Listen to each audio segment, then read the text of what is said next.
Hava da bugün xoşdur. Fikirləşdim ki, uşaqlarla biraz düşüm göl qırağına.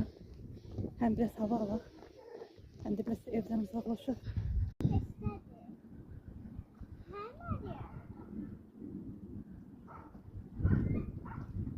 Bəli, düz tapdınız.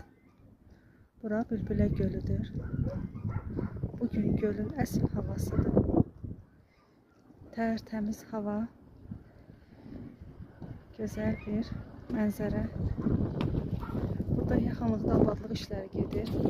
Yəqin ki, yaxın bir zamanda bura çox gözəl bir parka olacaq.